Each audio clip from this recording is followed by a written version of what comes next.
But again, it's not about money. Obviously, if he's turning down whatever, if that rumored contract is what it's stated, you know what I mean? Like if it was really true, as per according to rumors, that it was a 5-year deal with the price in the 7 figures. That's a lot of money to turn down for your happiness. And I give him a lot of credit for it. Obviously, he sees his worth elsewhere. He is at that point in his career, he's looking for more of a creative outlet, either that or just doesn't want to work as many days out of the year anymore. And, again, we stated, right now we're in the next big boom of pro wrestling. I'll keep stating it over and over again. And because of that big boom in pro wrestling, it's causing talents to want to go elsewhere because they know that the opportunities are elsewhere, which is awesome for these talents, man or woman alike. And I want the wrestlers to be happy. And I stated this on Twitter, and people try to argue with me against it, but they don't see my thought, right? AEW hasn't had an announcement of a television deal. If there is a deal, and if rumors are to be true there too, they will make that announcement at Double or Nothing in May.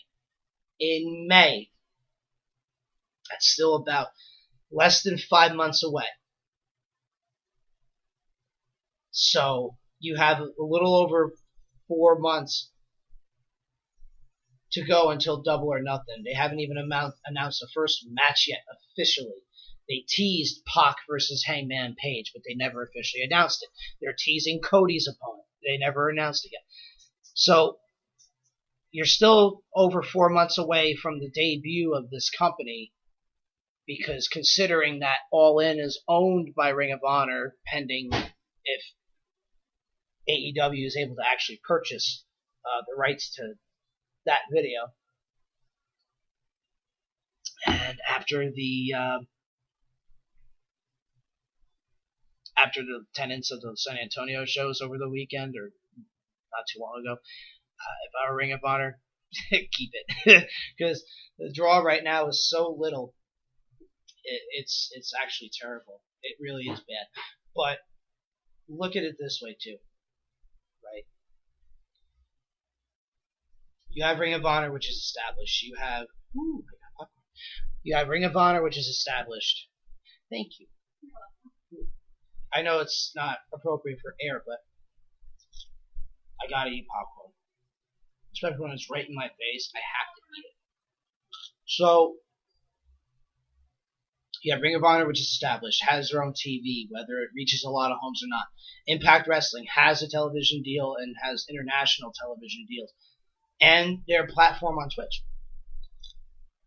which also helps in a way. Like, I know, I believe I saw it recently. The last Impact broadcast had like 8,000 views on Twitch, which is pretty good. And now that they're on Twitch, because Pop TV nor Pursue I don't have any of them. So now I can see that on Fridays, right? And I love it. And now that I'm able to watch these instead of just going for the pay-per-view events, now I'm able to fully enjoy Impact. And it's really good. So, supposedly there was a rumor that Chris Jericho was really close to signing with Impact, which also makes sense because one of his best friends in the world, not even in pro wrestling, is Don Callis. And Don Callis obviously is one of the higher-ups in Impact, and it would have made sense. Actually, no. Also, Kenny Omega was close to signing it. That announcement should be coming within the next couple of days. Where Kenny goes. Because his contract ended today with New Japan. So now that his contract is over with New Japan, I wouldn't be surprised if they made an announcement over the weekend. If he made an announcement over the weekend, whether it be tomorrow, which is Friday, if you're listening to us live, or, I mean, Cody and the Bucks and the AEW guys who have already been signed pretty much, the Elite have been going to these other companies and showing up. So wouldn't it be interesting if Kenny also winds up showing up with the Elite and signs his contract at a show this weekend? That would be cool.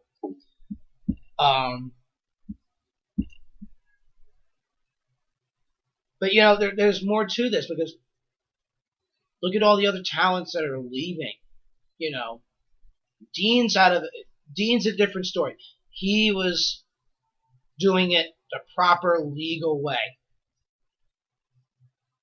of, hey, my contract's coming up in April. I'm just not going to renew. I'll stay here, but I'm not going to renew. I love popcorn. Which is the right way to go, because there's legalities behind it. There's so much to it. Despite the way that the Revival supposedly had gone about their business, now Mike and Maria Kanellis have done a complete 180 of their attitude since those reports came out that they had requested their release.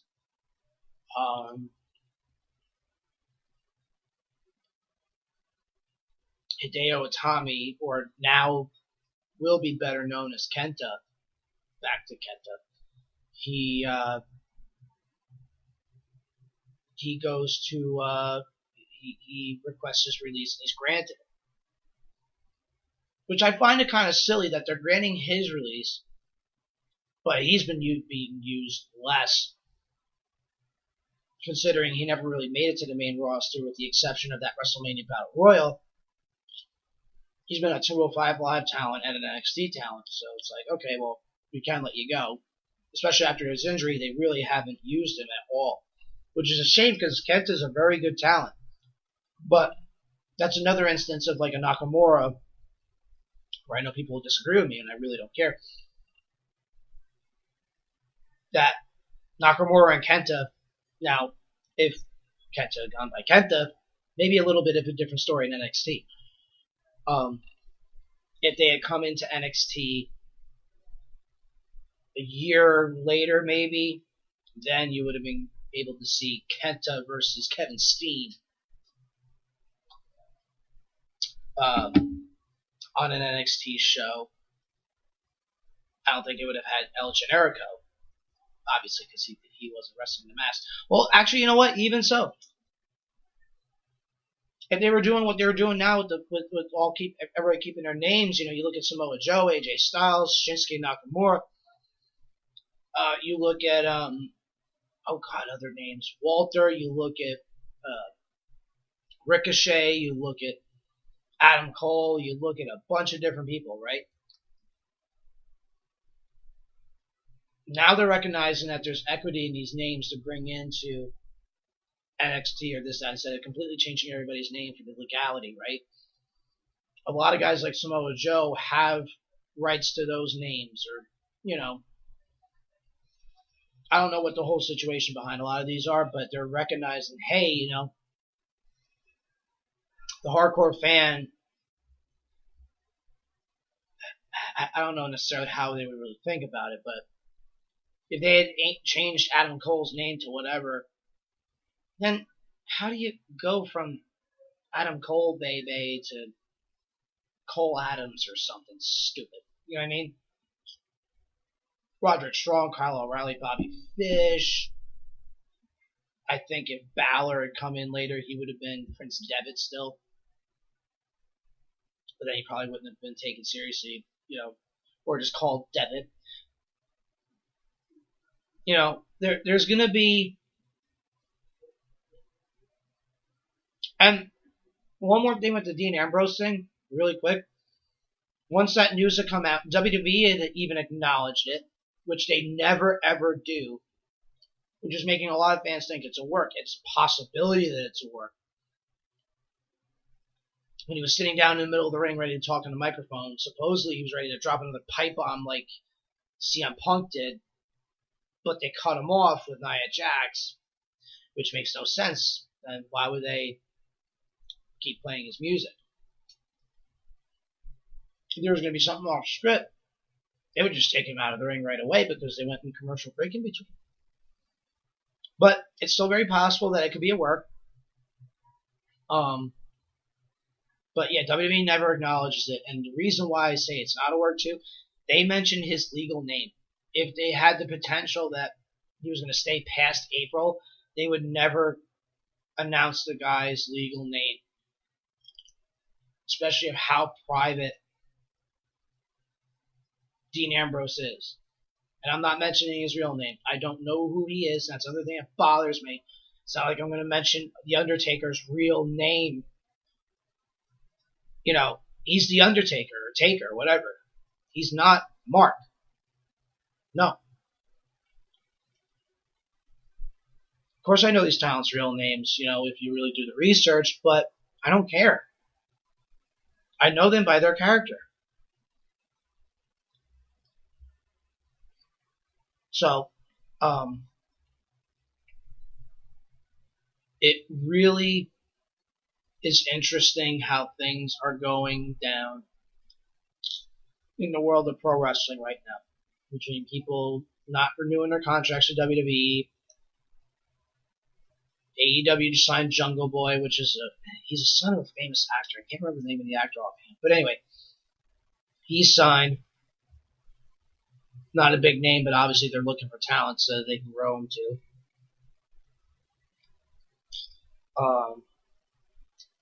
Talents are asking for their releases, some granted, some not.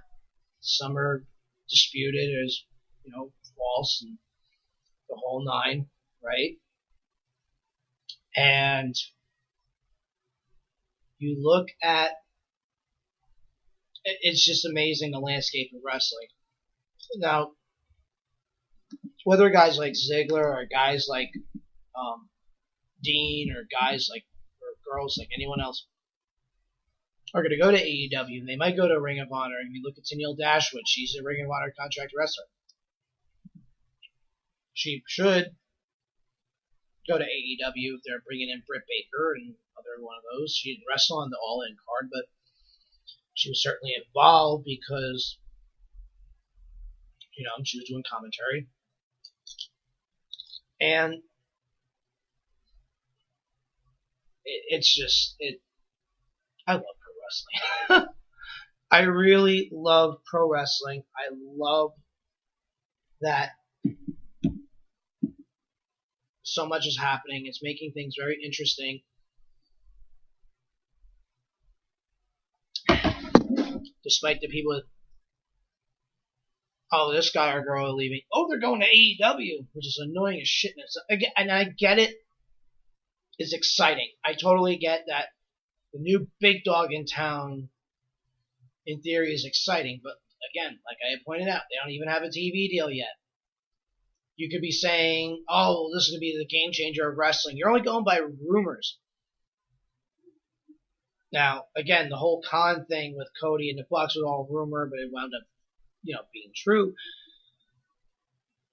But again, any TV deal that they're signing is nothing but speculation right now. And once I see it announced, once it comes out officially that it's announced, then I'll definitely get excited. Then it'll be completely real of, okay, now they have a proven TV deal, a set roster, or whatever the case may be, right? Now it's a real threat that, like if this had happened, you know, weeks ago, or months down the line later, right, when they announced their TV deal, then it's a more realistic option of like, okay, who's AEW really going to pick up? Are they going to pick up an Ambrose? Are they going to pick up Brock Lesnar, which is another rumored one? Are they going to pick up Dolph Ziggler? Are they going to pick up, you know, this or that? You know, it's definitely going to make things. It's definitely making things around here interesting, especially when May comes around. Again, Dean Ambrose's contract is up in April. all Double or Nothing is in May.